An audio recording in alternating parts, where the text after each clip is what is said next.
Good afternoon. Today I have two important announcements to make. The first is the election date. Under the last government, the practice began of sharing the election date at the beginning of election year. Early announcements allow for planning and for preparation by the Electoral Commission, by government agencies and political parties, and is, I believe, best practice. That's why in 2020 we announced at the beginning of election year, and I do so again today. The general election for 2023 will be held on Saturday, the 14th of October. I can see in the room who has won the sweepstake. In setting this date, I've considered the advice of the Electoral Commission, public holidays and school holidays, the advanced voting periods, and important events and fixtures. I believe this date best accommodates each of these factors. Consideration of the date over the summer and the impending election and new political term has also given me time for reflection. I'm entering now my 6th year in office, and for each of these years I have given my absolute all. I believe that leading a country is the most privileged job anyone could ever have, but also one of the more challenging. You cannot and should not do it unless you have a full tank, plus a bit in reserve for those unexpected challenges. This summer, I had hoped to find a way to prepare not just for another year, but another term, because that is what this year requires. I have not been able to do that.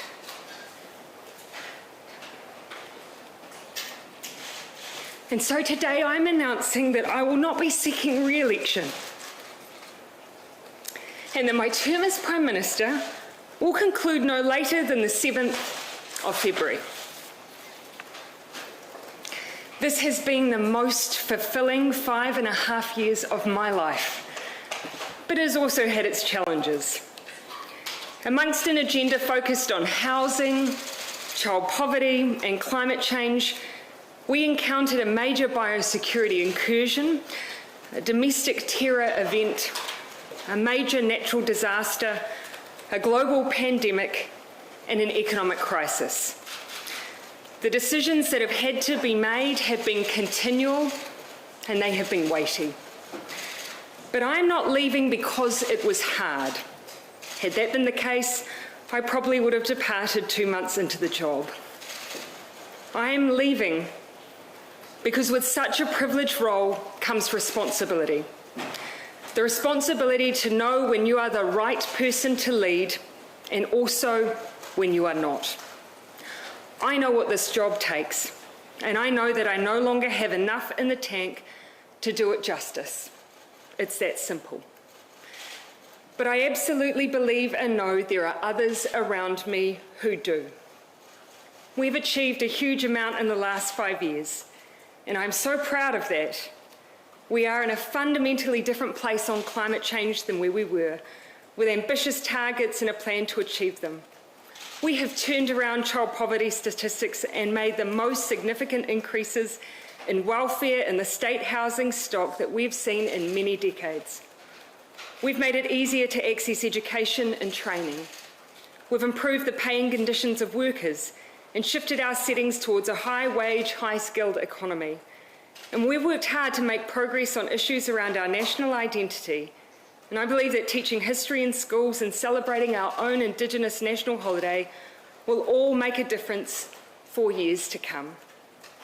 And we've done that while responding to some of the biggest threats to the health and economic well-being of our nation, arguably, since World War II. The team that has done all of that, they have been some of the best people I've ever had the privilege of working with, and they are well placed to take us forward as we continue to focus on our economic recovery with one of the strongest economies in the world. They are also a team who are incredibly well placed to contest the next election.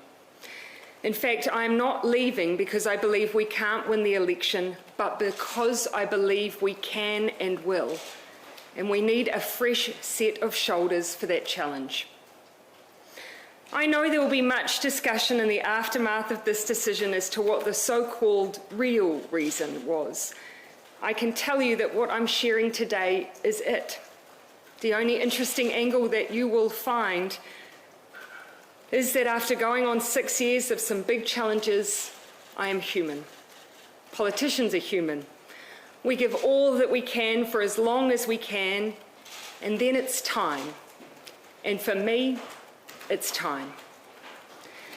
I intend to remain a member for Mount Albert through till April. This will give me a bit of time in the electorate before I depart and also spare them and the country a by-election.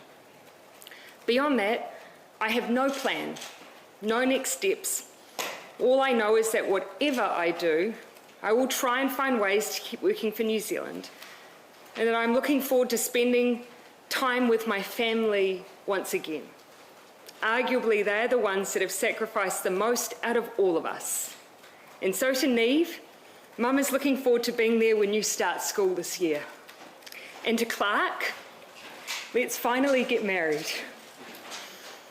As for the next Labour leader, the caucus has 7 days to ascertain whether one individual holds more than 2/3 of the caucus support. Caucus has agreed today that a vote will occur in 3 days' time, on Sunday, the 22nd of January. If a leader is successfully elected, I will issue my resignation soon after to the Governor-General, and a new Prime Minister will be sworn in. If no one is able to garner this level of support within caucus, the leadership contest will go to the wider membership. My opportunity to thank the many people I need to will likely come in April when I depart Parliament, 15 years after having been sworn in. Till then, I see my role to help the Labour Party, who I consider to be my family, navigate this next phase, and then to leave the next colleague who takes on this role all the space they need to make their mark. For my part, I want to finish with a simple thank you to New Zealanders for giving me this opportunity to serve and to take on what has and will always be the greatest role of my life. I hope in return, I leave behind a belief that you can be kind but strong, empathetic but decisive, optimistic but focused, that you can be your own kind of leader, one that knows when it's time to go. I'm happy to take your questions. Gina. Who are you backing in the leadership race? I will not be backing any one individual candidate. At this point, I see it as my role to help navigate the party through the next steps.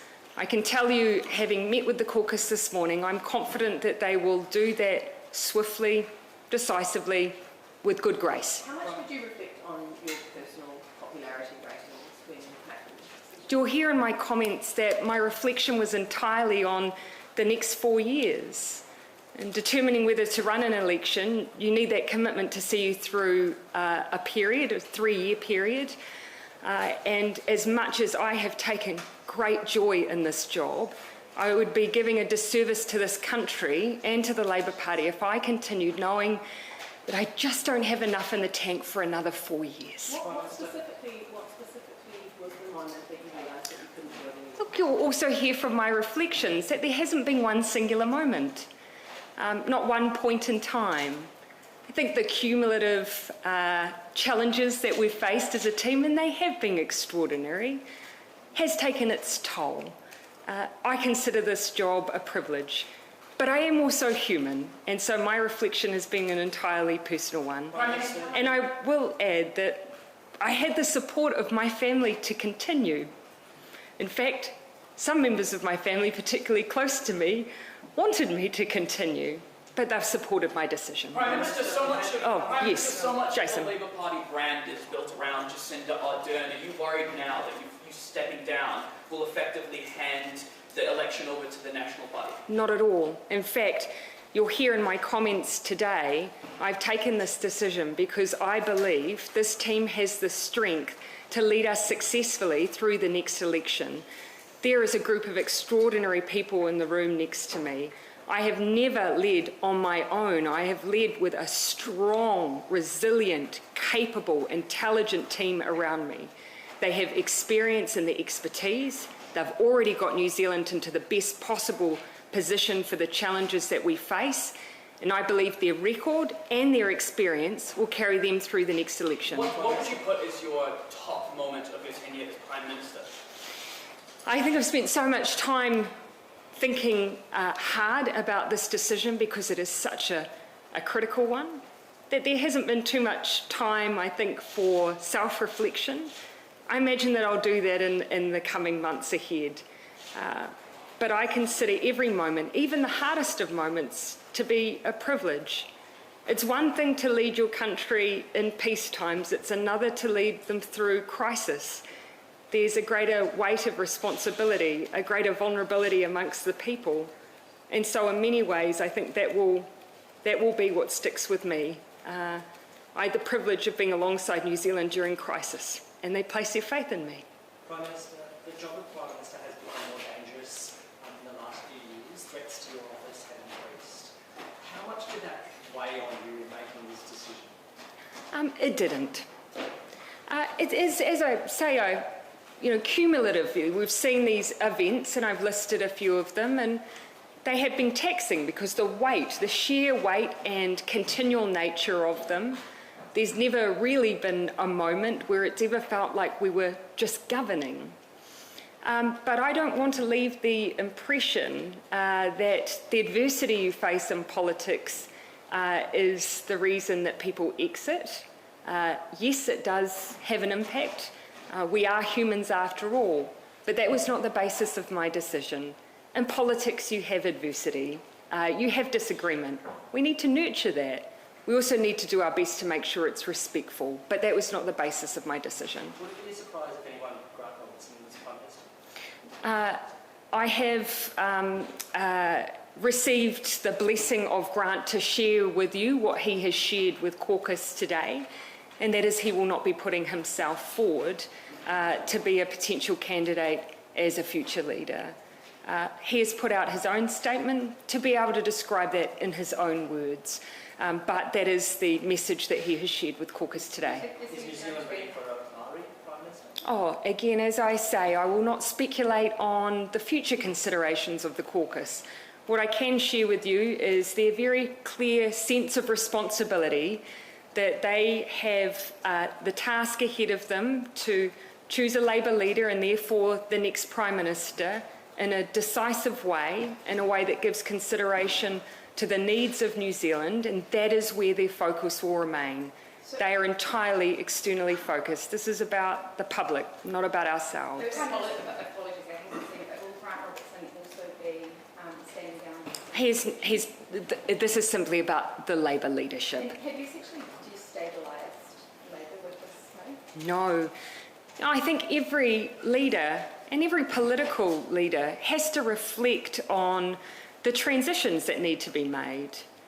It's about knowing when you've got what it takes and what is needed to lead, but also having the courage to know when you don't. And so for me, it's about making sure that this transition is as smooth as possible.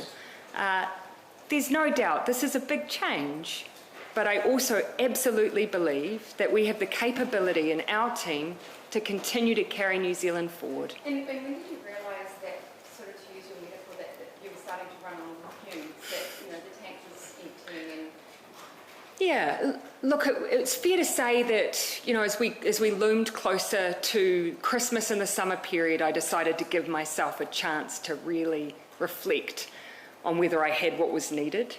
As I say, I had hoped that I would find what I needed to carry on over that period, but unfortunately I haven't, and I would be doing a disservice to New Zealand to continue. What was the reaction of your... regrets or unfinished business? Oh, look, I think anyone who leaves this place thinking that the job's done didn't have enough of a to-do list. Of course, there will be things that I wish I could have continued working on, but I also have no regrets because I've lived to the best of my ability in this job by putting all those values, absolutely, but I also leave knowing I did my best. What was the reaction of caucus today when you told them? It's fair to say they were surprised, but they also understood. One thing with a group of people who you work so closely with is they get to know you at a personal level. And so I think they could see that I'd given everything and they didn't begrudge this decision. Did they all find out at once, or did you have an inner circle that you were involved in? I met with Cabinet this morning. I met with caucus, obviously, as scheduled. There were only the odd individual who I'd spoken to, but in their capacity as friends. Who were they? I'd rather not get into some of those details, but it was a very, very small number and some without much notice. How would you like New Zealanders to remember you as Prime Minister? As someone who always tried to be kind. What time did you tell your colleagues this morning? So after the opening of caucus, so essentially straight off the bat, Cabinet met at 7:30 a.m. this morning, caucus soon after. Some senior members I met with last night, and as I say, a very small handful who had any other prior notice. Ultimately, I didn't want to burden them with this decision. It was my own. I knew once I'd made it that my mind was not for changing. It would be fair to say... When you wake up on the February 8th or whatever day it is when you're not Prime Minister, what's the first thing you're going to do? Probably have the cup of tea that Clark will inevitably make me in bed. And I don't say that in jest, that's actually been his practice for the last 5 years, if I'm not up before him, and probably make Neve breakfast. How did you tell me? I haven't yet. It would be fair to say Prime Minister would have not. 4-year-olds are chatty, couldn't run the risk. It would be fair to say Prime Minister would have not. The highlight of your career would have been working with Māori and getting to know them on an intimate level, iwi and hapu and whānau level. There's a reason I listed that in my remarks, because I have considered that one of my great privileges.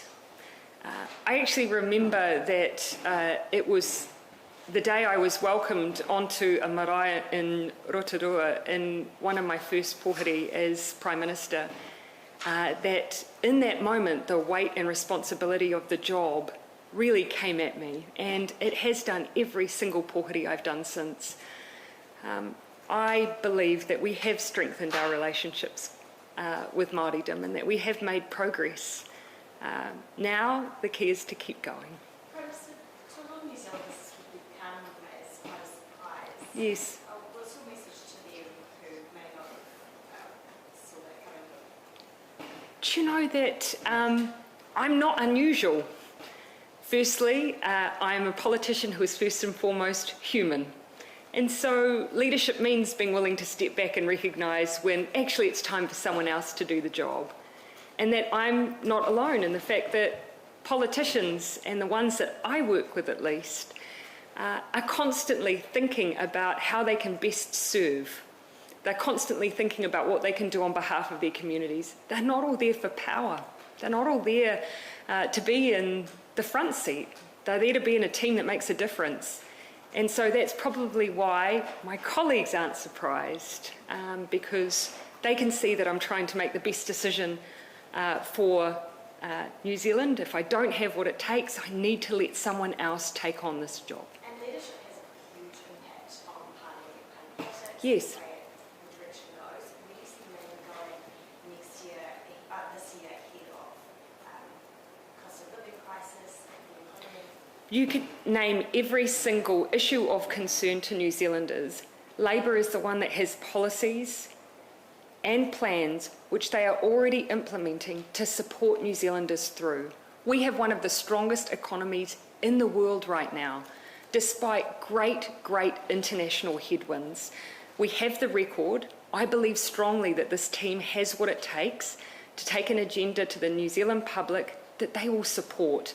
I just need to make sure that they have the right leader to take them through that. You've said you haven't really focused on what happens next, but in your whole career there's been a lot of speculation that you might be off to the United Nations for a role there. Is that something on your radar, or is that something that you would consider if it was to offer to you? This has been my entire focus. As you can see by the fact that you've not been aware of this, I've kept this essentially to myself and a very small group.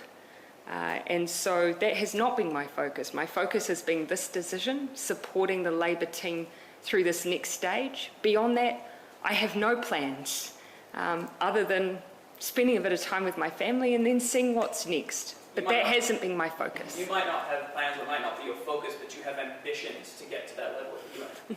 That has never been my focus, and that hasn't been my ambition. I haven't been here for that purpose. I've been here to serve New Zealand. I'll then take each day as it comes. Has Calvin Davis indicated whether he is interested in the... As I said, I had the blessing of Grant Robertson to share his news. I haven't sought that from any other member, so I'll allow any other caucus member to speak for themselves. But what I would just reflect on is that when the National Party went through a not dissimilar transition between John Key and Bill English, they took, I believe, 7 days to make their decision. Labour has taken the decision to vote in essentially 3. They do want to make sure they move quickly. They're very united in their focus. They know that they need to be focused on supporting New Zealanders in this time, and so that is why they're looking to move as quickly as they can. Did anyone flag that they were interested in what The focus, again, the focus here very much for the team has been making sure that the process is decisive. That's what everyone has been reflecting on, and that's why I have information to share with you on that today. Otherwise, I'll leave individuals to speak to their own positioning there. Will you still be involved in the campaign, in the election campaign? As you'll have heard me say, I actually believe it's really important to allow a new leader to make their mark.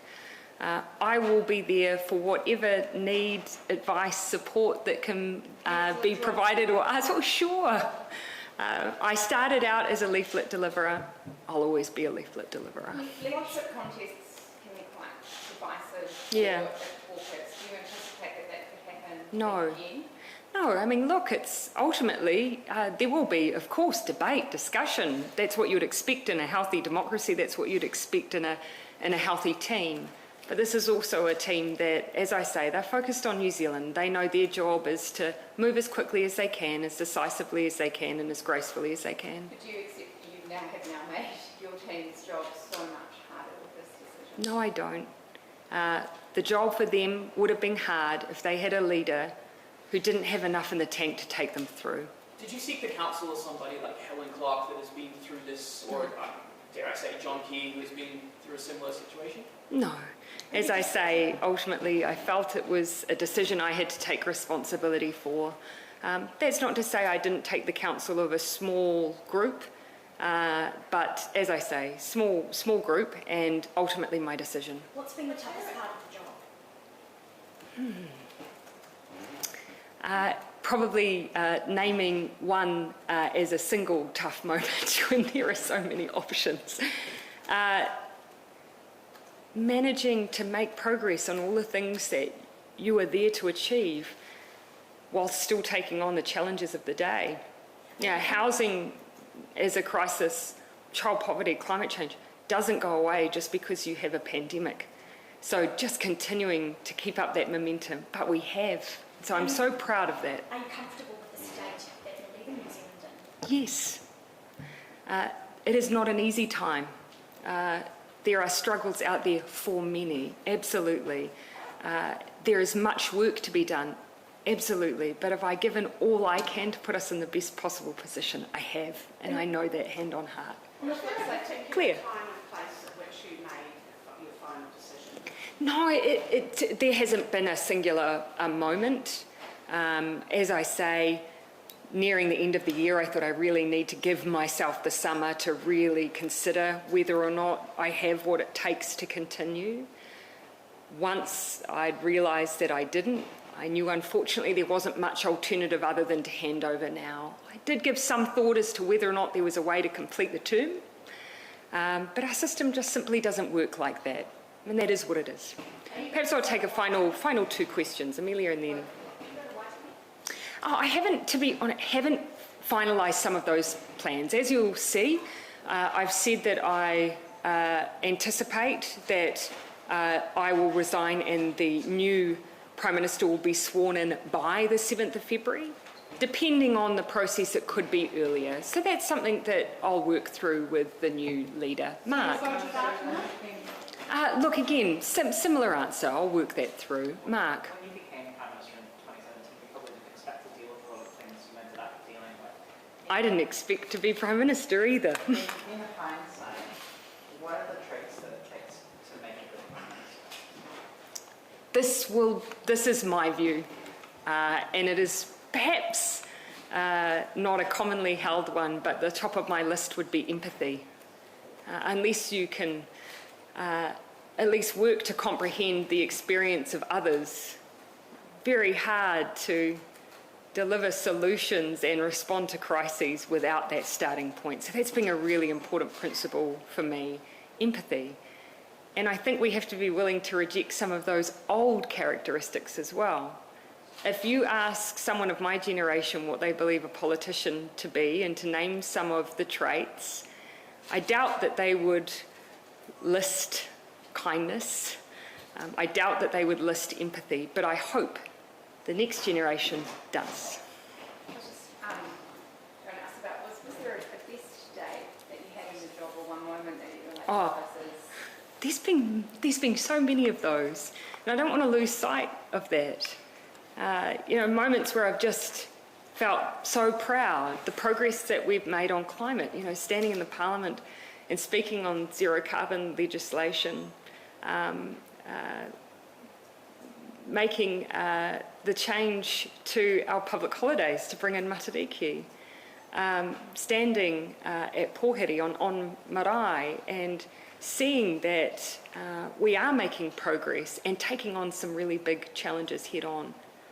Seeing that we're making progress on child poverty, those have all been incredibly important moments for me. I couldn't list one. And so I wouldn't want this last 5.5 years to simply be about the challenges. For me, it's also been about the progress. I think we'll call it a day.